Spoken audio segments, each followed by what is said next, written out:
Hi, I'm Gary Newman and welcome to part 2 of my Piraiba catfishing adventure in Suriname. The fishing had already been amazing, better than we could ever have hoped for. We'd had loads of big fish, but it just kept on getting better and better as the trip went on.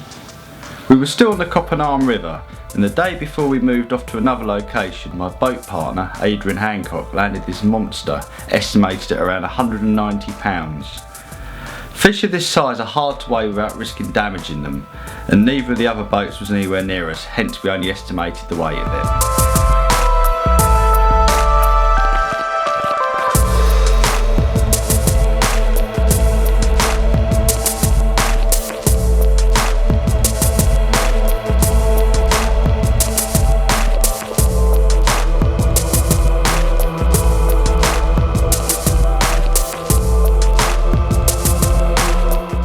Breath back as he did. Oh, he's going. He's flapping. We'd all had a great time on the Coppenarm River, but it was now time to move off to the Gary River, which involved a 10-hour boat journey, pushing a pontoon up the Wayambo River, which joins the two together.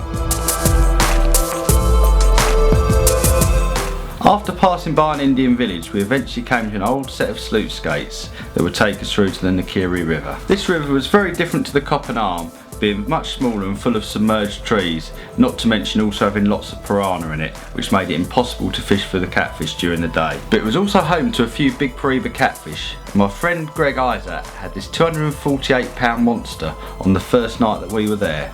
Luck was definitely on his side that night as it went through 2 trees underwater, but we still managed to get the fish out in the end. We then made a shocking discovery in the creeks off of the main river, literally, as they were full of electric eels.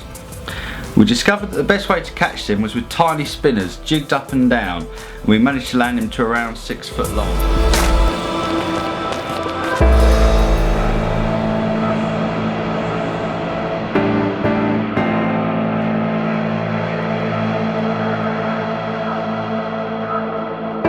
Obviously weighing and photographing these electric eels conventionally wasn't possible, as they can be very dangerous when they discharge, and you could see the pulse of electricity going along the bodies.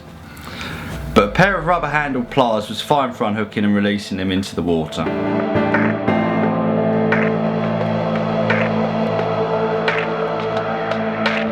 After a week on the Gary River, it was time to head back to the Coppenarm, and now it was just myself and Joe for the last week of our trip, as the others had headed off back to England.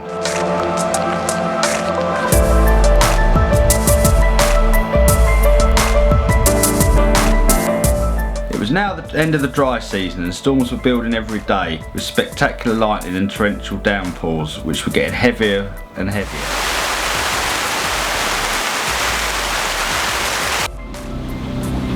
Piraiba catfish are one of the hardest fighting fish that you're likely to hook in fresh water, so you do need very strong tackle to land them.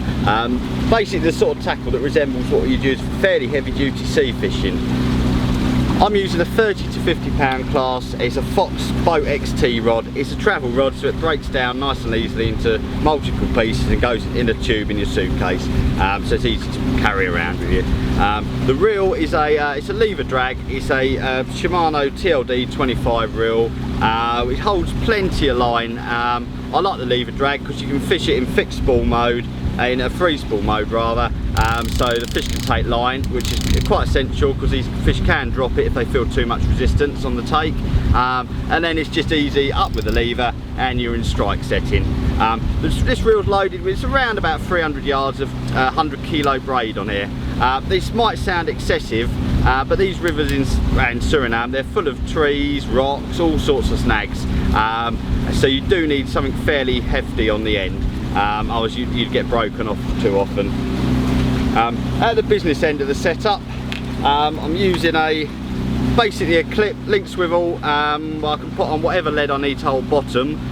The less lead the better really, again for the resistance point of view. If you've got too heavy a lead on, quite often you'll get drop takes, or even when you're striking, you're having to move, if you're having to move a pound or more of lead before you connect with the fish, you don't get a good strike on them. This is basically, it's fixed, but it's only with a couple of rubber float stops, so it can slide. Should the leg get snagged, it will slide back up the line, and quite often you can bounce that out of the rocks. Hook link is Kriston Kraken. It's very tough. is rated £200 or so. You need this because the Piraiba, they've got far sharper teeth than a Wells catfish, and a lot of hook links, they'd wear their way through them during the fight, because a lot of the fights are 20-25 minutes.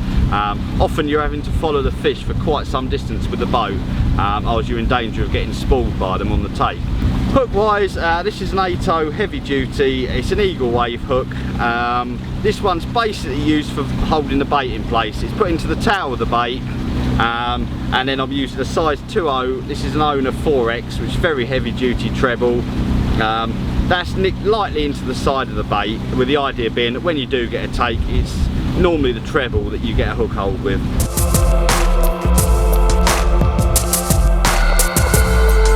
We put nets out to catch bait, but it was hard getting as much as we needed, and at times we had to resort to catching small catfish on rod and line. We also managed to buy some cobia from some of the local fishermen, and using large chunks of those worked very well, as this is a favourite food of the Piraiba catfish, and they're often found in the holes where these cobia live.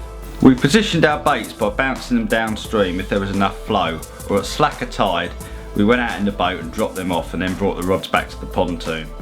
The action continued to be prolific, and we caught quite a few more fish over £100, with a fair few of those over £150. Come on, boy, without.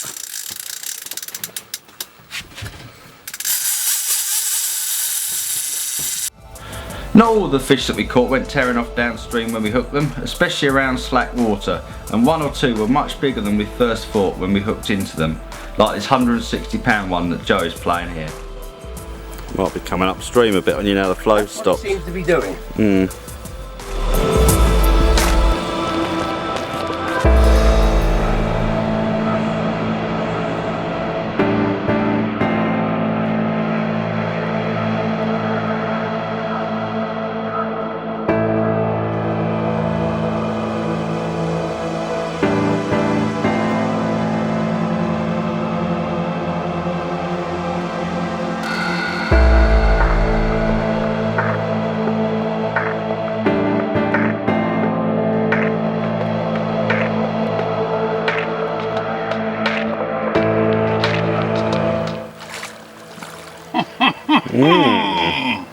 Very nice.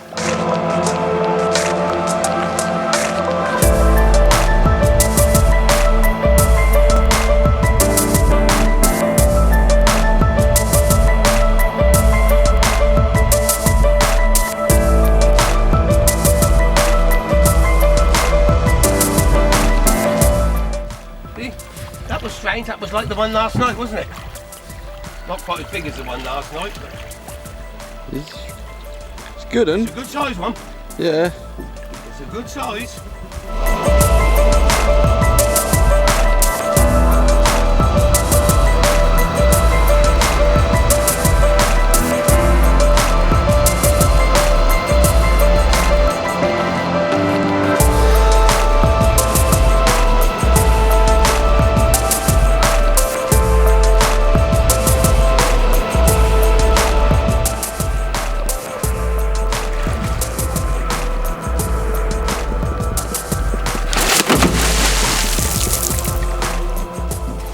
You know this one too?